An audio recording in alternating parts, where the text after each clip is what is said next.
Auzubillahiminash-shaytanir-rajeem. Bismillahir-rahmanir-rahim. Ladies and gentlemen, Assalamu alaikum. This is me, Sara Baloch, and I warmly welcome each one of you to the mega transmission of PSL Season 9. We call it Cadbury Dairy Milk PSL Hangama. This show has been presented to you by Lifebuoy Herbal Shampoo, brought to you by Kaizen Paints, powered by HBN and refreshed by Coke. Janab, it was the 23rd number of PSL Season 9 match between Lahore Qalandars and Islamabad United.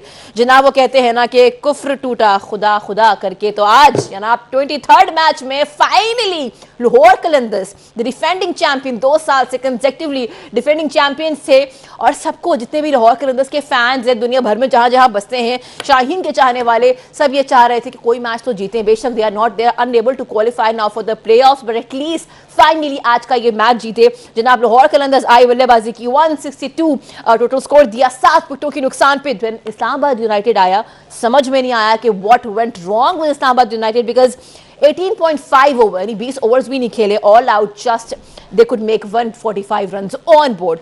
अगर मेरे सामने score card में देख रही हूँ इस्लामाबाद की batting का, Munro को देख लें, हेल्स को देख लें, आगा सलमान, शादाब खान स्किपर को देख लें, जॉर्डन कॉक्स को देख लें, इमाद वसीम को देख लें, कुछ बेहतरी आई आजम खान की तरफ से, और फहीम अशरफ ने आज अपना एक रोल प्ले किया 41-30 balls पे with strike rate of 132.25। But what has happened to Islamabad United? एक तरफ कराची किंग्स मैच जीता है आज कोयटा ग्लैडिएटर्स से, दूसरी जानिब जो है वो इस्लामाबाद से जीता है लाहौर कलंदर्स। तो आज का कोई बहुत ही क्या कहना चाहिए, पंजाबी में कहते हैं वखरा ही दिन था, but anyways it was a good day for Karachi Kings and Lahore Qalandars. बढ़ते हैं जनाब हमारे पैनल्स की जानिब। एक तरफ हमें ज्वाइन किया है पाकिस्तान के फॉर्मर कैप्टन, वेलकम करते हैं हम मिस्टर सलीम अली को। अस्सलाम वालेकुम सर, हाउ आर यू? अस्सलाम वालेकुम सारा, कैसी हैं आप? आई एम गुड जनाब, अल्हम्दुलिल्लाह। और हमें ज्वाइन किया है हमारे फॉर्मर पेसर, जी हाँ, हम बात कर रहे हैं टेस्ट क्रिकेट की बहुत बड़ा नाम अब्दुल रऊफ। अस्सलाम वालेकुम, हाउ आर यू? वालेकुम सलाम, बिल्कुल ठीक। खाना वाना खाया आप लोगों ने, एंजॉय किया जनाब? गुड, बहुत। जहां वो सारी बातें हो रही यहाँ पे ये क्या हो गया? एक तरफ कराची किंग जो है मैच जीता है, लाहौर कलंदर फाइनली कितने खुश होंगे कि यार ऐसा नहीं है कि हम ऐसे जा रहे हैं, मतलब हम कुछ तो विन करके ही जाएंगे इस टूर्नामेंट से। सर आज ये क्या हुआ इस्लामाबाद को? ये बैटिंग ऐसे लग रहा है किसी का मोबाइल नंबर है ये 15045729, ये किस तरह का स्कोर कार्ड है सर? ये मेरा ख्याल 2 मैचों से कुछ हो गया है इनको। देखिए सारा, मैंने एक आपको बात कही थी कि जब बॉल स्विंग हो रहा हो ना तो आपको छोटी छोटी पार्टनरशिप लगानी चाहिए। आज देखें क्या हुआ, सिवाय ड्यूसन के किसी बंदे ने बैटिंग मैच को लेके जाने की कोशिश नहीं की। हर बंदा आके, जो हम बार बार कहते हैं कि जल्दी में लग रहे हैं, मगर मैंने एक बात कही थी आपको कि आप इतना टोटल ज़रूर दें अपनी टीम को कि वो डिफेंड कर सके। आज बॉल अच्छा, देखें सबसे ज़्यादा ज़रूरी क्या होता है, जो मैंने पहले भी कहा था कि जब बॉलर कोई अच्छी बॉलिंग कर रहा हो, नसीम शाह ने क्या किया, उसने अपनी पेस कट डाउन किया और बॉल सिर्फ स्विंग किया आके। इस विकेट पे थोड़ा सा बॉल स्विंग हुआ है और सारे एक्सपोज हो गए हैं, जितने भी बैट्समैन थे वो एक्सपोज हो गए। ऐसे मौके पे हमेशा आपको कोशिश ये करनी चाहिए, जो मैं बार बार कहता हूँ कि वो अगर कोई अच्छा बॉलिंग स्पेल कर रहा है तो वो निकालना चाहिए। किसी ने कोशिश नहीं की, किसने अच्छी कोशिश की? डूसन ने, क्योंकि उसकी टेक्निक बहुत अच्छी है, वो अपने इंटरनेशनल प्लेयर है, उसको पता है कि T20 में अगर मुश्किल कोई बॉलर कर रहा है तो उसको कैसे निकालना है। बाकियों ने आके वही काम किया कि आके हिट आउट किया। इवन लाहौर की तरफ से भी देखें, शुरू में विकटें गिरी हैं, सिर्फ एक डूसन था जिसने टीम को लेके गया और वहाँ तक ले गया कि आपकी टीम जीतने, मतलब फ़ाइट करने के काबिल होगी। अब लाहौर को अगर आप देखें, लाहौर ने आके वही गलती की कि आके इस्लामाबाद ने हिटें मारनी शुरू कर दी। किसी बैट्समैन ने, आप देखें छोटा छोटा स्विंग हुआ है और किसी ने ये कोशिश नहीं की कि हम वो स्पेल उनका निकाल दें। आप देखें नीचे से किसने स्कोर किया, आज़िम ने और फ़हीम ने। ये 2 बंदे आज मैच वो जीतने लगे थे। उसकी रीज़न क्या है कि आपको ये नज़र आ जाए कि विकेट्स इन हैंड होती हैं अगर इनके, तो ये आराम से मैच जीत सकते थे। किसी बंदे ने ये कोशिश नहीं की कि हम अगर 10 ओवरों में 60 भी होता है तो हम 60 कर ले। आखिरी ओवरों में देखिए, मिडिल ओवर में ना आपको सॉफ्ट जिसको कहते हैं ना टारगेट मिलते हैं। ऐसे बॉलर आते हैं जो आपको स्कोर देते हैं और उसके बाद बॉल पुराना हो चुका होता है और आपको हिट मारने का मौका मिलता है, और जो हिट लगी आप देखें बाहर गई है। मगर किसी ने ये इस चीज़ पे काम ही नहीं किया कि यार हम ये इनके मुश्किल स्पेल निकालने के बाद विकेट्स इन हैंड रखें और हम ये आराम से मैच जीत सकते हैं। आई डोंट नो कि इनके जो थिंक टैंक है वो क्या इनको कह के भिजवाते हैं। मेरा ख्याल है कि T20 का फॉर्मेट ऐसा है कि लोग जो है ना वो जब थोड़ी सी मुश्किल विकेट आती है ना तो उनको समझ नहीं आती कि इस विकेट पे कैसे खेलना है, इस मुश्किल टाइम को कैसे निकालना है। वो उसी में अपना जो एक शुरू से सीधी विकेटों पे खेल खेल के वो एक प्रैक्टिस हुई है ना कि जाके हिट आउट करना है। मेरा ख्याल वो ना चाहते हुए भी वो वाइट बॉलों को खेले। जैसे फरहान को देख लें, हम अक्सर उसका जिक्र करते हैं कि अच्छा प्लेयर है, मगर जहाँ स्विंग बॉल थोड़ा सा आगे उसको आउट स्विंग मिलती है वो चला देता है। फर्स्ट क्लास में तो आप छोड़ देते हो, मगर यहाँ आप ऐसा माइंड में आपके होता है कि T20 है। तो मेरे ख्याल इन चीज़ों पे थोड़ा सा वर्क करना चाहिए था और इस्लामाबाद मैच जीतना चाहिए था। इतना कम स्कोर करने के बावजूद हारी, उसकी रीज़न ये है कि होमवर्क नहीं करके आते। होमवर्क नहीं किया था। ऑल्सो आज के man of the match happen to be Dawson जनाब। शानदार इनिंग थी, 64 रन ऑन बोर्ड किए, 44 गेंदों पे 145 का स्ट्राइक रेट था। लेकिन जहां ये बात हो रही है वहां पे ये हम कैसे निगलेक्ट कर सकते हैं कि अगर हम बात करें most wickets in PSL season so far, जितने भी हुए हैं PSL season 9, on the top, we have gotten our chief selector Janab Wahab Riaz with the 113 wickets. Then we have gotten Hasan Ali. क्या कमाल उनकी आज वो 4 विकेट्स थी, 107 विकेट्स उनके नाम है। और फिर शाहीन शाह अफरीदी जनाब, स्किपर ने जनाब 100 विकेट्स अपने नाम कर लिया। आई कम टू यू रऊफ जी, आज शाहीन शाह अफरीदी ने 2 विकेट्स ली हैं विद इकोनॉमी ऑफ 8.00, लेकिन जमान खान ने 9.65 इकोनॉमी और 4 विकेट्स ली हैं। What do you have to say about these two bowlers today? देखिए, मेरा ख्याल कि थोड़ी सी हेल्पफुल कंडीशंस आई हैं तो दोनों ने परफॉर्म करना शुरू कर दिया। ज़मान पिछले मैचेस में थोड़ा सा ऑफ कलर रहे हैं, क्योंकि हम अक्सर बात करते हैं जो पाकिस्तान का बॉलिंग अटैक है जिसमें ज़मान है, वसीम जूनियर है और इस तरह शाहीन अफरीदी, आरिस रऊफ़ हैं। तो 2 तो कॉन्टेस्ट से बाहर हो चुके हैं, 2 अभी कॉन्टेस्ट में है। वसीम जूनियर आज कोयटा से नहीं खेले और ज़मान खेले हैं। तो अच्छी चीज़ ये है कि ज़मान दोबारा उन्होंने फार्म में वापस आए हैं, उन्होंने 4 विकेटें ली हैं, क्योंकि आगे वर्ल्ड कप भी आ रहा है और पाकिस्तान के मेजर बॉलर्स में से एक ज़मान खान होंगे। तो जितना जल्दी ये फार्म में वापस आए और जितना अच्छा ये परफॉर्म करना शुरू हो जाएं उतना ही पाकिस्तान के लिए बेहतर है। उसके अलावा शाहीन की आपने बात किया तो जितने भी PSL के पिछले सीज़न 4 या 5 गुजरे हैं उसमें बहुत आउटस्टैंडिंग किस्म की बॉलिंग की है। 100 विकेट लेना डेफिनेट एक बड़ा एक रिमार्केबल अचीवमेंट है और मेरा ख्याल है कि इसको सराहना चाहिए। और हम चाहते हैं कि जिस तरह जिन्होंने पास्ट में अच्छी बॉलिंग की है और ये स्ट्राइक करते रहे अर्ली नए बॉल के साथ, अब दोबारा ये अपना रिदम वापस करें, मगर थोड़ा सा ये स्ट्रगल कर रहे हैं उसमें। और with the passage of the time अगर ये बेहतर होते जाएंगे तो पाकिस्तान के लिए उतना ही बेहतर है। मगर 100 विकेटें लेना इस फॉर्मेट में T20 में और PSL में मेरा ख्याल है कि एक ग्रेट अचीवमेंट है। अच्छा, जहां ये बात हो रही है वहां पे डेफिनेटली देखिए बैटिंग ना जेनेरिक बात तो हमने कर ली है, लेकिन फिर भी it's a high time to think what went wrong with Agha Salman, what went wrong with Shadab Khan. भाई कोई तो जिम्मेदारी लेता, was it only Fahim Ashraf's responsibility? So will have a detailed discussion, keep watching the PSL हंगामा।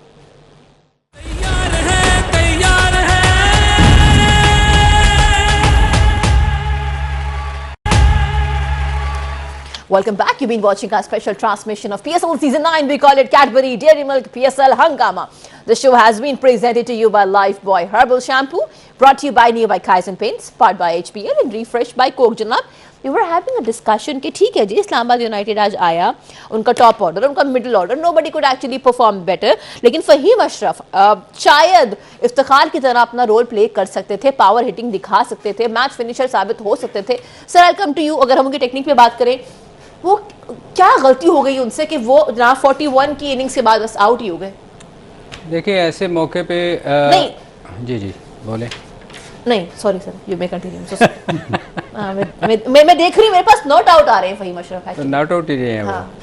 ऐसे मौके पे देखें जब जो मेन बैट्समैन होता है ना, जो स्कोर कर रहा होता है, जैसे फहीम कर रहा था, तो ये इतनी क्रिकेट की हम हमेशा कहते हैं कि सेंस होनी चाहिए कि आखिरी बैट्समैन वो स्कोर नहीं कर सकता जो सेट बैट्समैन कर सकता है। तो ऐसे मौके पे उसको स्ट्राइक दूसरे बैट्समैन को देनी नहीं चाहिए थी, सिंगल ही नहीं करनी चाहिए थी, खुद ज़्यादा खेलना चाहिए, खेलना ही खुद चाहिए था।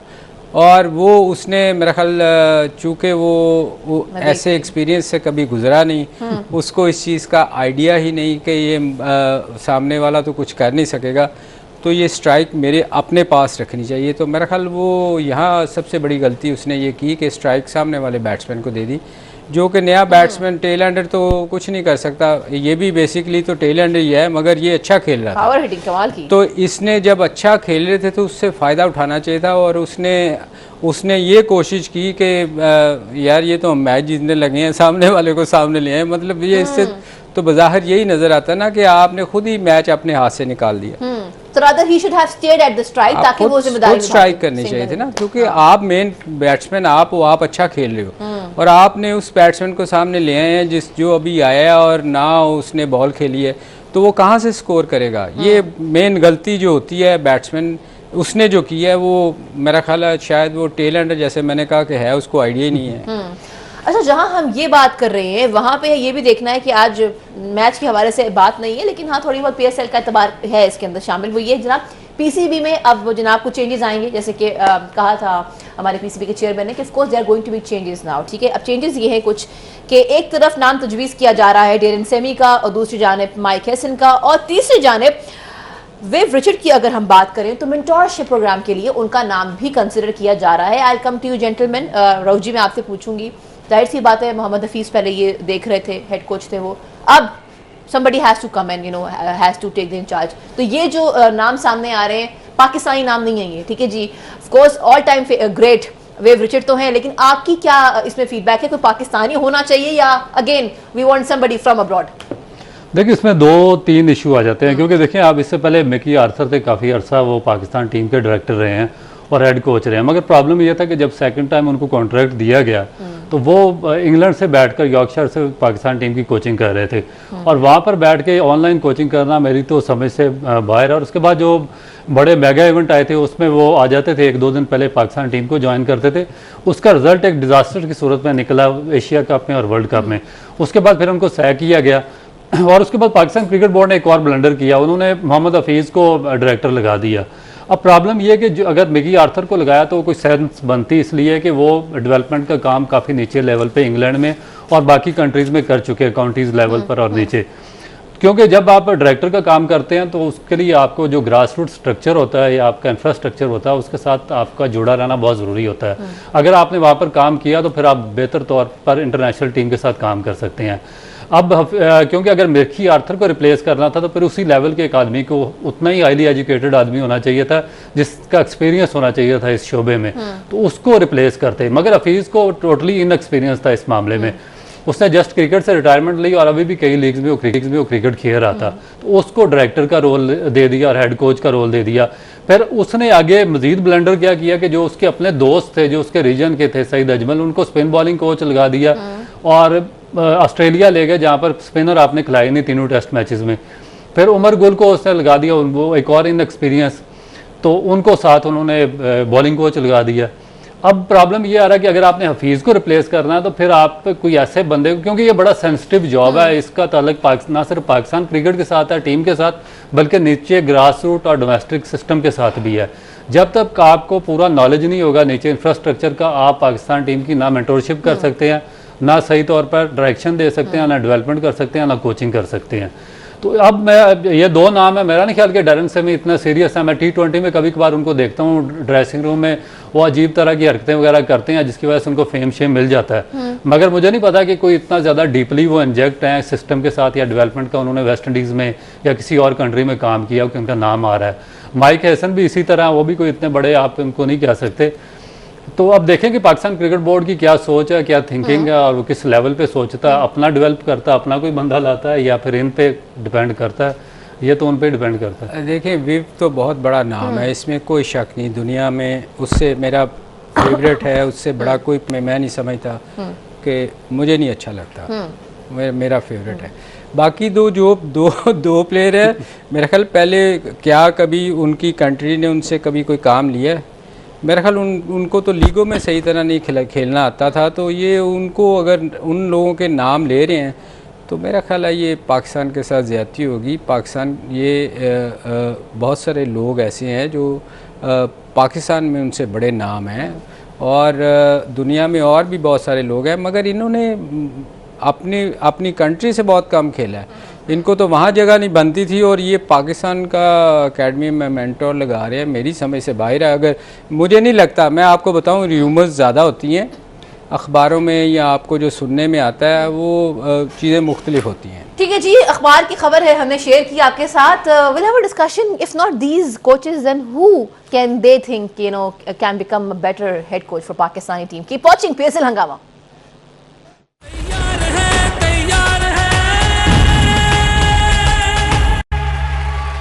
Welcome back, Nazreen. This is me, Sara Baloch, and I welcome once again to all of you, Janab, to our amazing transmission which we call PSL 9. Janab, Cadbury Dairy Milk PSL Hangama इस transmission का नाम है। आप हमारे साथ होते हैं। This show has been presented to you by Lifebuoy Herbal Shampoo, brought to you by New by Kaizen Paints, powered by HPL and refreshed by Coke. By the way, आप लोगों के मैसेजेस हमें मिले हैं on my Instagram, Aahista Aahista पढ़ूंगी। वो तमाम लोग जो अभी भी सवाल करना चाहते हैं, कोई ओपिनियन देना चाहते हैं, कोई फीडबैक देना चाहते हैं regarding the show, regarding Lahore Qalandars performance and Karachi King performance, you can send us your messages on Sara Baloch Official, which is my Instagram account. जहां ये बात हो रही है वहां पे हमें एक मैसेज मिला है नेहा कराची से। नेहा ने लिखा है, बड़ा एक उनका एक सवाल, बड़ा लॉजिक है, मैं आपसे करती हूँ सर सलीम। उन्होंने कहा जी यार 2 मैचेस हुए हैं सारा जी, और दोनों मैचेस के अंदर बीट सऊद शकील, बीट ख्वाजा नाफे, फरहान, फखर जमान, शादाब, आजम खान, क्या ये पिच इतनी मुश्किल थी कि पाकिस्तानी बैटर्स ना संभाल पाए? कोई खेल पाया तो वो वेंडर डुसन था 64 की इनिंग, और उसका थोड़ा बहुत साथ दिया इस्लामाबाद से, इस्लामाबाद की जो इनिंग थी फहीम अशरफ। हमारे अपने टॉप बैटर्स क्यों नहीं परफॉर्म कर पाए? देखें, ये मैं बार बार कह चुका हूँ, जिसकी टेक्निक अच्छी होगी वो इन विकेट्स पे खेल सकेगा, क्योंकि जहाँ थोड़ा सा बॉल स्विंग होता है ना, सीम होता है, वहाँ हम स्ट्रगल करते हैं, चूँकि हमें आदत है सीधी विकटों पे खेलने की, जहाँ बॉल स्विंग नहीं होता, क्योंकि नॉर्मली सफ़ेद विकटें होती हैं, बॉल स्विंग होता नहीं। पहले 1-2 ओवर के बाद आप जहाँ मर्ज़ी बॉल गिरे आप हिट आउट करते हो, मगर जहाँ ऐसी कंडीशन आएंगी, हमारे वो बैट्समैन जिनकी टेक्निक अच्छी नहीं है वो स्ट्रगल करेंगे। डूसन इसलिए अच्छा है कि उसकी टेक्निक बेहतर है। फरहान ज़्यादा की हम बात करते थे, टेक्निक अच्छी है, मगर मैं रऊफ़ को हमेशा कहता हूँ कि इसको ऑफ साइड पे, ऑफ स्टंप पे बॉल करेंगे, आउट स्विंग, ये स्ट्रगल करेगा। उसकी रीज़न ये है कि T20 की आपने स्कोर करना होता है, आप अच्छी बॉल को भी चांस लेते हो। फर्स्ट क्लास में उसने बड़ा स्कोर किया, उसकी रीज़न है कि वहाँ आप छोड़ देते हो उस बॉल को, यहाँ आप उसको चेज़ करने जाते हो। इन पे थोड़ा सा काम करने की ज़रूरत है। देखें, जब मैंने बार बार कहता हूँ, जब ऐसी कंडीशन हो, मुश्किल पिच हो, सिर्फ 2 ओवर नसीम शाह के निकालने थे और 2 ओवर सामने से हसनैन या वो उसके ज़मान के निकालने थे, तो आप गेम में वापस आ सकते थे। आपने कोशिश ही नहीं किसी ने की कि हम पहले जो 4 ओवर का स्पेल है वो निकाल दें। अब देखें, जब आप विकेट अंदर रहेंगे तो आपको, जो मैं हमेशा कहता हूँ कि सॉफ्ट टारगेट आपको मिलते हैं, क्योंकि वैसे बॉलर आते हैं, बॉल पुराना हो जाता है, सीम स्विंग करना बंद हो जाता है। आपने पहले ही ओवर्स में अपनी विकेटें थ्रो कर दी। उसकी रीज़न ये थी कि आप स्कोर करने के लिए गए, बजाय कि उस स्पेल को आप निकालते।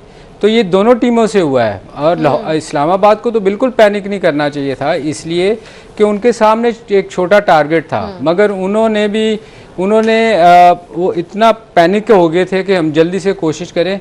वो ऐसा नहीं होता। आप देखें, हेल से लेके सब ने आके ऊंची हिटें मारनी शुरू कर दी, किसी ने स्पेल निकालने की कोशिश नहीं की। ये सिर्फ इसलिए हो रहा है कि T20 की इतनी आदत पड़ चुकी है लोगों को सफ़ेद विकटों पे खेल के कि वो ना चाहते हुए भी हिट मारने चले जाते हैं। तो मेरा ख्याल ये थोड़ा सा आने वाले मैचों में, जो अगर ऐसी कंडीशन हो, तो जो थिंक टैंक हमारे बाहर बैठे होते हैं, जो कोचेज़ हैं, उनको ये चीज़ें गाइड करनी चाहिए अपने प्लेयर्स को कि ये टाइम निकालें, और उसके बाद आपको 15 ओवर ऐसे मिलेंगे जिसमें आप स्कोर कर सकते हैं, जो हम निकालते नहीं हैं। हम आके वो गलतियों पर गलतियाँ करते हैं। What is your take on this, Rauf? अच्छा, इसमें एक और चीज़ सलीम भैया, आपने सारा तो मेंशन कर दिया, मगर इसमें वही प्रॉब्लम आ रही है जो पाकिस्तान की बैटिंग को पिछले 2-4 साल से हम देख रहे हैं आ रही है, कि 2 प्लेयर्स हैं पाकिस्तान की अपर आर्डर में, रिजवान है या बाबर आजम है। अब चारों सेंटर्स में मैच हो गए हैं और 7-7 मैचेस हर टीम की हो गए हैं। कुछ टीमों के 8 मैचेस भी हो गए हैं। कराची में भी खेली है स्पिन पिचेस पर, रावलपिंडी की थोड़ी सी बैटिंग विकेट पर भी खेले हैं, उसके बाद मुल्तान और लाहौर की सीमिंग पिचेस पर भी खेले हैं। तो वही बंदे हैं जो स्कोर कर रहा है, या बाबर कर रहा है, या रिजवान कर रहा है, या नीचे पे जो फिनिशिंग पे भी प्रॉब्लम हमारा वही मिडिल ऑर्डर का आ रहा है। 5वें 6ठे नंबर पे इफ्तिखार हैं, वही अकेला आप देखें कि वो जो भी मैच आता है उसी में वो फिनिश करता है। बाकी अगर किसी की भी बारी है जिसमें एहसान न्याजी है, खुशदिल शाह और काफ़ी लड़के हैं जो पाकिस्तान से खेलते हैं नीचे वाले नंबरों पे, ना उनसे फिनिश होता है। बल्कि सबसे बड़ा प्रॉब्लम ये आ रहा है कि जहाँ पे 10 ओवर में बारी आ जाती है लोअर मिडिल ऑर्डर की, 5वें नंबर से निकालने हो उनके बेचारों की हाथ पाँव भी फूल जाते हैं, उनको पता ही नहीं करते हमें एवरेज को लेकर कैसे चलना है। ना वो विकेट बचा सकते हैं, ना वो एवरेज को मीट कर सकते हैं। एक इफ्तिखार है जो लेकर चलता है। अब ये मेरा ख्याल है कि जो सलीम भाई ने बात की है, सोचने वाली बात है। अभी तक इस टूर्नामेंट में अभी तक मैंने ना तो बाबर की रिप्लेसमेंट देखी है, ना रिजवान की देखी है, और ना ही इफ्तिखार की देखी है। और यही तीनों क्रूशल पॉइंट है जिस पे हमारी टीम स्ट्रगल कर रही है, पीछे वर्ल्ड कप में भी, एशिया कप में भी, उससे पहले T20 वर्ल्ड कप में भी, और आगे भी वर्ल्ड कप आने वाला। तो मेरा ख्याल है कि थिंक टैंक को इस पे जो थोड़ा सोच विचार करना अच्छा था पड़ेगा। शफीक, एक अच्छा था, उसको खिलाया नहीं है। यानी हम अपने मिडिल ऑर्डर की बात करें या हम अपने लोअर मिडल की बात करें तो यहाँ पे हम वी वर सफरिंग। हमने देखा है एशिया कप में, वर्ल्ड कप में, तब भी हमारा ये क्वेश्चन मार्क था, अब भी ये क्वेश्चन मार्क है। फहीम ने आज खेल लिया, लेकिन चलो ये एक्सेप्शनल केक था, केस था, अगेन वो फिनिश नहीं कर पाए। शादाब भी कभी अच्छा खेलते हैं, कभी नहीं खेलते, तो वो जो कंसिस्टेंसी है वो नहीं है, या तो वो बाबर में या वो रिजवान में। Again having said that, let's talk about Shaheen Shah Afridi also. हम आज इनकी भी इनिंग देख रहे हैं जनाब। इन्होंने 30 रन जो है वो ऑन बोर्ड किए 14 गेंदों पे, और ये हाँ आपके सामने इनकी भी सिचुएशन है, बोल किया इनको शादाब ने, लेकिन एक जगह पे इनकी बल्लेबाजी है और दूसरी साइड पे इनकी 2 विकेट्स भी हैं। सो ये अपनी इनिंग्स को आज खेल तो लिया इन्होंने 14 गेंदों पे 30 बॉल्स, ये कैसे कैपिटलाइज कर सकते हैं, अपने आप को और बेहतरीन ऑलराउंडर कैसे बना सकते हैं?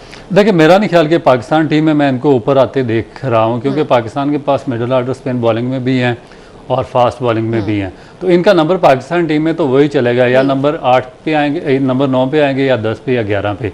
तो बेसिकली जो इनको ज़रूरत है वो बॉलिंग बेहतर बनाने की है, क्योंकि जब तक ये शाहीन अफरीदी ऊपर से पाकिस्तान को स्ट्राइक नहीं करके देंगे जिस तरह पास्ट में करके देते रहे हैं, तो उसमें पाकिस्तान का जो रेशियो ऑफ विनिंग था वो काफ़ी ज़्यादा था। मगर जैसे ही इनको थोड़ा सा प्रॉब्लम हुआ, स्पीड थोड़ी सी डाउन हुई इनकी, और उसके बाद नए बॉल के साथ स्ट्राइक करना कम हुए हैं, तो उसमें पाकिस्तान का जो रेशियो मार्जिन है उसका जीतने का वो बहुत नीचे आ गया। तो इनको बजाय कि इस पे मेरा ख्याल है कि एम्फोसाइज करने के बैटिंग के, बॉलिंग पे अगर नए बॉल के साथ करें तो वो मेरा ख्याल है कि ज़्यादा बेहतर है। नहीं, ये बिल्कुल ठीक है। है। यही तो शुरू करेंगे जनाब। 23rd नंबर ऑफ मैच था आज। हम कोशिश कर रहे हैं कि हम अपने शो के तवज्जुह से एक अपना स्क्वाड तैयार करें T20 वर्ल्ड कप का, रोज उस पर बात होगी। फिलहाल हम एक ब्रेक की तरफ बढ़ते हैं, ब्रेक से आते हैं and we are going to have a discussion letter.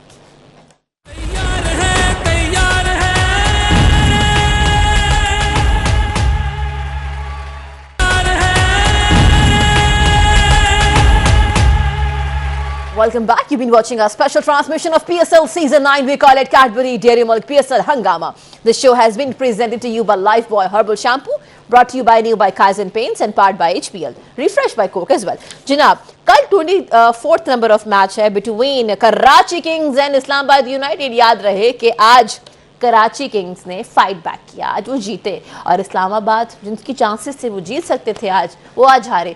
तो दोनों टीम्स का आमने सामने होंगे। इनके बीच में अगर हम हिस्ट्री को उठाएं तो लास्ट 10 मैचेस में से 8 मैचेस इस्लामाबाद यूनाइटेड ने जीत रखे हैं, 2 मैचेस कराची किंग्स ने जीते हैं। लेकिन आज के मैच को कंसिडर करें हम तो कल जब ये आमने सामने होंगे तो मोरल क्या होगा? याद रहे कराची किंग्स के लिए आने वाले 2 मैचेस जीतना बहुत इंपॉर्टेंट है, they want to qualify for the playoff. Sir, I come to you.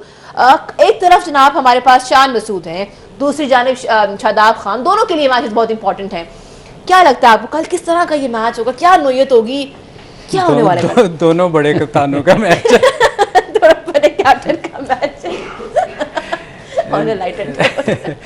देखिए, ये $1 मिलियन क्वेश्चन है। अक्सर रऊफ कहता होता है ये आपने $1 मिलियन क्वेश्चन किया। देखें, इसमें एक चीज़ है कि कराची मैच जीता हुआ, उसका मोराल थोड़ा सा हाई है, इस्लामाबाद हारा हुआ है। मगर मैं आपको बताऊं, ऑन अ डे जो टीम अच्छा खेलती है वही जीतती है, जिसका दिन बेहतर होता है। मगर इसमें एक चीज़ बड़ी इंटरेस्टिंग है कि इस्लामाबाद के 8 मैच हैं और उनके 7 पॉइंट हैं।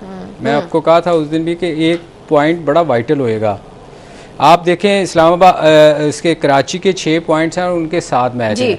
अगर कल कराची जीतती है तो उसके 8 पॉइंट हो जाएंगे, उसके 8 मैच होंगे, इनके 9 मैच हो जाएंगे। तो ये कराची के लिए और इस्लामाबाद दोनों के लिए इस टूर्नामेंट का सबसे जो अच्छा मैच और जो टाकरे वाला मैच है ना वो कल है, डू और डाई। डू और डाई, क्योंकि आप देखें दोनों टीमों में से जो हारती है ना वो उसके बहुत कम चांसेस रह जाते हैं आगे। कराची के पास फिर भी एक मैच एक्स्ट्रा होएगा, मगर एक पॉइंट जो है ना उसका बड़ा फर्क पड़ेगा। तो मेरा ख्याल है कल कराची के लिए ये बड़ा वाइटल मैच है। अगर वो जीतती है तो वो इस्लामाबाद से आगे निकल जाएगी और उसके चांसेस बढ़ जाएंगे चौथी पोजीशन पे आने के। तो ये दोनों टीमों के लिए इस्लामाबाद भी कल बड़ी अंडर प्रेशर खेलेगी, मैं आपको बताऊं, इसलिए कि अगर वो मैच हारती है तो वो इस टूर्नामेंट में बाहर हो सकती है, क्योंकि उसके 9 मैचेस हो जाएंगे। और ये जैसे मैंने कहा ये टूर्नामेंट का सबसे अच्छा मैच आपको देखने को मिलेगा, दोनों फाइट करेंगी कल। लेकिन इसमें सलीम भाई ये बताएं कि पिच का क्या बिहेवियर हो गया, क्योंकि जिसमें पिच के बारे में बात कर रहे हैं वो तो कह रहे थे बड़ा हाई स्कोरिंग मैच होगा, आज दोनों मैच उल्ट हो गए, लो स्कोरिंग मैच हो गया। तो कल क्या पोजीशन, क्या किस दिमाग से खेल रहे होंगे? यार देखो इसमें तो कोई शक नहीं, पिछले जो 2-3 मैचेस गुजरे हैं रॉफ, उसमें तो फास्ट बॉलर का बहुत बड़ा रोल रहा है इसमें। आपको ना सलीम भाई सुन रहे होंगे दोनों टीमों के स्पेशली गौर से जरा नहीं आप अगर नहीं इसमें देखें जो बज़ाहिर 2 मैच नज़र आए हैं या उससे पहले भी मैच नज़र आए हैं, बॉल थोड़ा सा नया बॉल सीम तो करता है। तो मेरा ख्याल है जो बंदा थोड़ा सेंसिबल खेलेगा, ये सोच के ना खेले कि मैंने 200 करना है, अगर वो पहले स्पेल अगर निकाल के, जो टीम भी इस मैच में पहले स्पेल निकाल गई वो और अपनी विकेट्स उसने सेफ रखी तो वो मैच जीतेगी। जिसने थोड़ा पैनिक किया कि हम जल्दी स्कोर करने की कोशिश करें, अगर मुश्किल बॉलिंग हो रही है, अगर बॉल स्विंग नहीं होता, हर रोज़ नई कंडीशन होती है, धूप पड़ती है तो विकेट चेंज, बिहेवियर चेंज हो सकता है, मगर अगर बॉल इसी तरह स्विंग हुआ और किसी ने पैनिक होके जल्दी स्कोर ज़्यादा करने की कोशिश की तो वो फंस जाएगा। तो मेरा ख्याल है कि जो भी बैटिंग करे उसको अब पहला स्पेल ज़रूर निकालना चाहिए, वो इसको छोड़ देना चाहिए कि पावर प्ले में ज़्यादा स्कोर हुआ या नहीं हुआ। विकेट्स इन हैंड इस ऐसी सिचुएशन में आपके पास होनी चाहिए, क्योंकि जैसे मैंने कहा नीचे आपको मौका ज़रूर मिलता है और ये ऐसी विकेट है नीचे से फिर जो बॉल हिट होती है वो बाहर ही जाता है। तो थोड़ा सा पहले 6 ओवर बड़े क्रूशल होंगे दोनों टीमों के लिए। कल अच्छा एक तरफ कराची किंग्स का बैटिंग ऑर्डर है और एक तरफ जो है वो इस्लामाबाद यूनाइटेड का है, और ये पिच है, और पिच जो है बड़ी ट्रिकी है। आज की पिच हमारे सामने है, कल की पिच भी हमारे सामने थी। तो देखिए आज मेरा ख्याल है कि जो इस्लामाबाद के बैट्समैन है अपर ऑर्डर, जिसमें हेल्स और मनरो, हम एक्सपेक्ट नहीं कर रहे थे कि वो इस तरह की गैर जिम्मेदाराना शॉटिंग खेलेंगे, मगर वो खेलता है लेकिन वो आउट हो गया। मगर दूसरी जाने अगर कराची का देखें ना सलीम भाई, कराची ने उनको एक तो रिस्ट्रिक्ट किया 118 रन पे, कोयटा की बड़ी अच्छी टीम थी, उसको बॉलिंग बहुत अच्छी की, हसन अली ने, अमीर हमजा ने, जायद ने अच्छी, मजरबानी ने बहुत अच्छी बॉलिंग की। उनका जो बॉलिंग यूनिट है वो फॉर्म में है। नंबर 2 जो उन्होंने चेज किया ना कराची ने 118 रन, वो सिर्फ उन्होंने 15 ओवर्स में चेज कर दिए और 3 विकेटों पे चेज किए। इसका मतलब है कि अभी 5 ओवर पड़े थे और वो एक बड़ा टारगेट क्रिएट कर सकते हैं। छोटा टारगेट तो फिर आपको पता है हो ही जाता है, वो हो जाता है। मगर मेरा ख्याल है कि इसमें आज थोड़ा सा आप उसको ना इसमें एज देंगे कराची किंग्स को इस्लामाबाद की निस्बत, क्योंकि अगर वो कल आएंगे मैच खेलने वो बेहतर प्रिपरेशन के साथ आएंगे और उसके बाद उनको सेंस इसलिए पिच की कि जिस तरह शुएब मलिक ने बॉलिंग की है ना, वो आउटस्टैंडिंग उसने बॉलिंग किया, बिल्कुल एग्जैक्ट जो पिच डिमांड कर रही थी उसी के मुताबिक उसने लूप करके और उसने फ्लाइट के साथ वेरिएशन के साथ बॉलिंग की है। तो मेरा ख्याल है कि ये हर्डल क्रिएट कर सकते हैं उनके लिए इस्लामाबाद के लिए। ये इस्लामाबाद बड़ा अंडर प्रेशर खेलेगा कल, मैं आपको बताऊं उसकी रीज़न ये है, आज का मैच जो वो हारी है ना, ये मैच उसको आज जीतना चाहिए था अगर थोड़ा सा सेंसिबल खेलते, क्योंकि उनके 8 मैच हैं और वक्फे पे जा रही है। नहीं सर, वाइंड अप करना। तो ये मैं अंडर प्रेशर ज्यादा इस्लामाबाद हुई। ठीक है जी, लगता है ऐसा आज के हालात तो वाकयात को देखते हुए कि Islamabad is going to be under pressure. Let's see, it's going to be a new day. I hope the good team wins tomorrow. This is me Sara Baloch signing out. Thank you gentleman for being here on the show with me. आपका बहुत शुक्रिया। आज के show का feedback जरूर दीजिएगा। This is me Sara Baloch signing out. जाते जाते मिलके कहेंगे पाकिस्तान जिंदाबाद, खुदा हाफिज।